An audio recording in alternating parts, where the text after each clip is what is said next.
you may have seen in the news there was a landmark decision against a developer. They were found to have charged kind of unconscionable exit fees, and they're in the form of deferred management fees.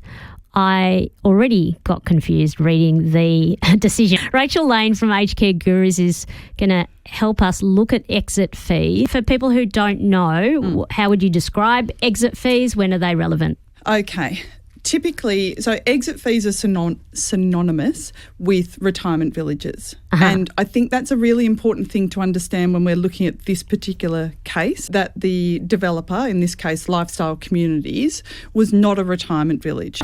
Lifestyle Communities, they build land lease communities in Victoria. I guess a lot of people naturally associate exit fees with retirement villages, and sometimes people at the moment are going, okay, this is a landmark ruling, retirement villages won't be allowed to charge exit fees. Lifestyle communities are not retirement villages, so don't... Is it obvious when you're signing up for something whether you're going into a lifestyle community or a retirement village, right? That is the question that people need to ask. So sometimes those two things get bunched into the same umbrella. And of course, well, there's the marketing as well, because people are now zhuzhing up their marketing by saying this is a lifestyle choice, lifestyle living. Yeah, and I think what's really shone a light on this particular set of circumstances is that for a long time, Lifestyle Communities were the biggest operator of land lease communities in Victoria. There really wasn't a lot of big operators down here.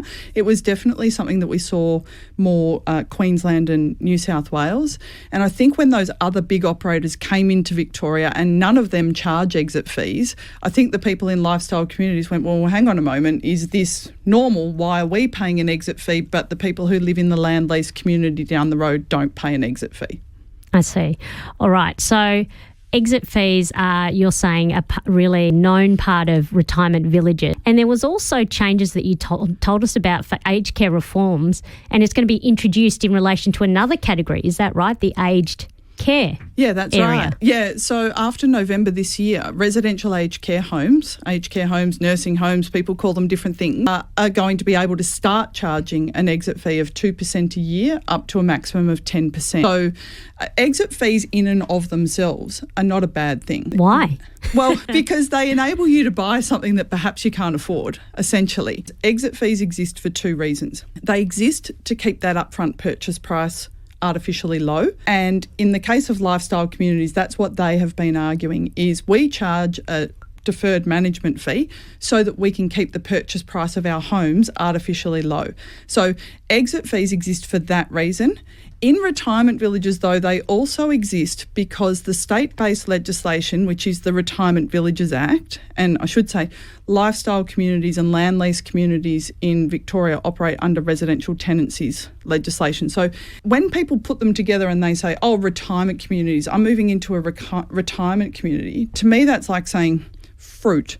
But what you're actually talking about is an apple and an orange. They're very different. It's not that one is good or one is bad or even that one is better. But you just got to know mentally what you're getting yourself into. They're very different, exactly. Okay. So exit fees exist for the retirement villages because the state-based legislation prohibits them from making a profit from that ongoing weekly or monthly service charge. It has to work on a cost recovery mechanism.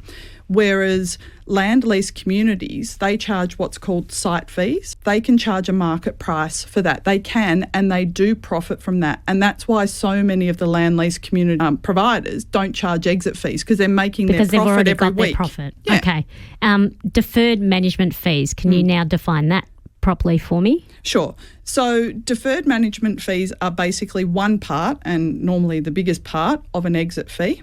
And it's typically either a percentage of your purchase price, in which case, very easy because you know what you've paid, or it's a percentage of your future sale price, in which case you'll have to guesstimate what that house is going to sell for, and the percentage will be applied to that. And that's what Lifestyle Communities were doing, applying their deferred management fee to the sale price. And what the VCAT hearing said was you can't do that. You can't have an unknown amount. It must be based on a known amount. Right. So they wouldn't have known that at the time. They would have thought, oh, well, this is sort of, we've got to hook it onto something. And it's just turned out that it was just difficult for the person to calculate. Is that kind of the upshot? Well, it's... Because this was all unknown, really, that's at right. the time, it's wasn't it? essentially impossible to calculate until you are selling that house, until you actually have a buyer and you know what they're going to pay. It's impossible to work out what that deferred management fee is going to be. And to be honest, I guess this is the first time that these lifestyle communities would have had to deal with something like exit fees. So they probably were just trying to figure out, well, how much can we charge? Because we hadn't had a case on it before. Yeah, I think it was that they knew that within, and lifestyle communities have been around for a long time. They've been around for like 20 years. So, you know, it's not like they've been doing this for 5. Yeah. It just sounds like it was an unknown area and therefore they were trying to figure out what was going on. Yeah, I think to be honest, they were kind of looking at the retirement village industry and going, okay, being able to discount our purchase price and charge for it later makes our product more affordable and therefore more attractive. Okay, so these exit fees then, so now I understand why we might have exit fees. Who pays it though? Because don't you exit a retirement living either to go into aged care or maybe even on death? So who is paying that exit fee? Well, you are. It's just whether the money is going with you, so what's called your exit entitlement, is going with you into aged care, or it's going to your estate if you've passed away. Okay. Yeah. But there can be, I know it can be confusing, but it is also important to know that exit fees can have up to sort of 5 or 6 different components.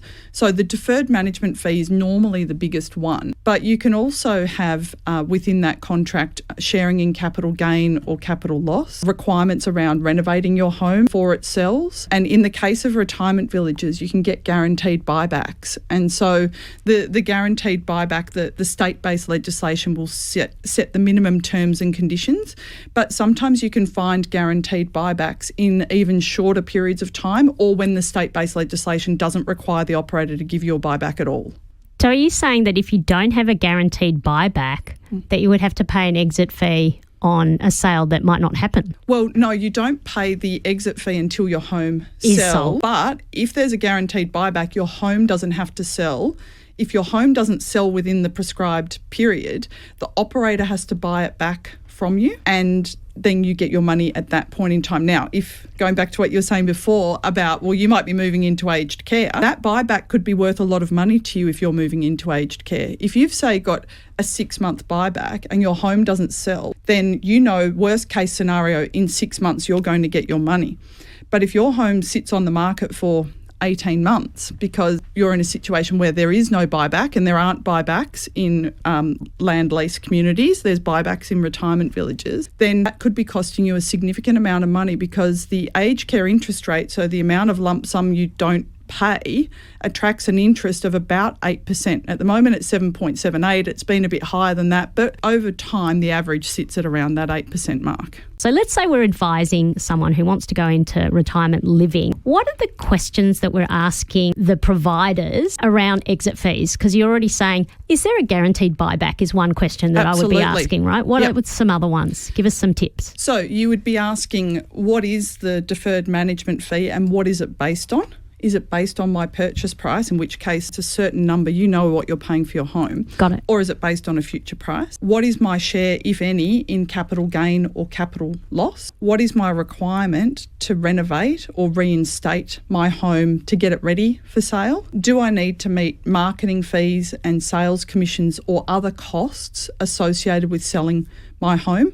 And then if you're going to get a guaranteed buyback, what is the time frame of that buyback? Because you can find different time frames as well. You can find the shortest time frame that I'm aware of in the market is 3 months. And, you know, the longest time frame is that there is no buyback. You just have to wait for your home to sell. So there's lots of components. This is why during COVID, I created that software called Village Guru to crunch all these numbers for people around what they pay. The other thing is you don't have to pay an exit fee.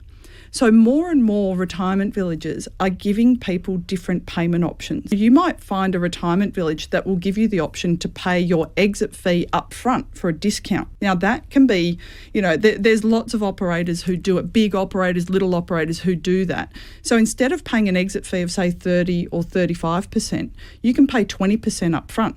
that is tens of thousands of dollars of difference. You will find, although it's not as common, you will also find in the market that there are payment options that enable you to pay a much higher purchase price and no exit fee when you leave, so you get all of your money back. Typically, when they offer you an option like that, there's also an even shorter time frame on the guaranteed buyback, so you get your money back even sooner. It does strike me whenever we talk, Rachel, that we really should be making things simpler, because when you're getting to this age, I know that it's harder, to make these calculations. It's confusing. And so it's kind of frightening how things are made even more complex at this time, when actually that's not helpful at all. Well, but then if you take away people's choices, you remove the ability for them to find a contract that suits them, and you just kind of end up with, square pegs trying to be rammed into a round hole. So you think this is why it's there? It's for flexibility. Well, I think the operators should offer more payment options to people. I think that the traditional exit fee, while it's simple, it doesn't suit a lot of people, and it's sort of built on this premise that you don't have enough money to afford the real price up front. And therefore it's affordable to do it this way. But a lot of people are selling their homes for very good prices, and they could afford to pay, in inverted commas, the real price, but perhaps they're not being given that option. So it is, I think, important for people to be given those options to find the most affordable way to pay. Because if you can find a retirement village where you can afford to pay your management fee up front, or pay a higher purchase price with no exit fee,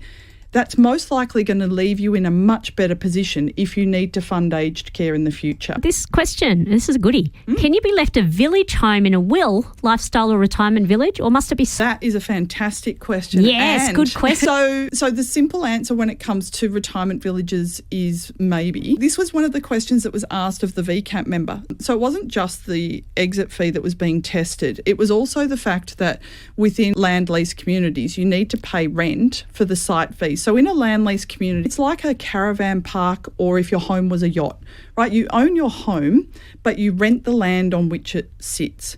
So, sorry, this is for the what? Lifestyle community. Right? Thanks.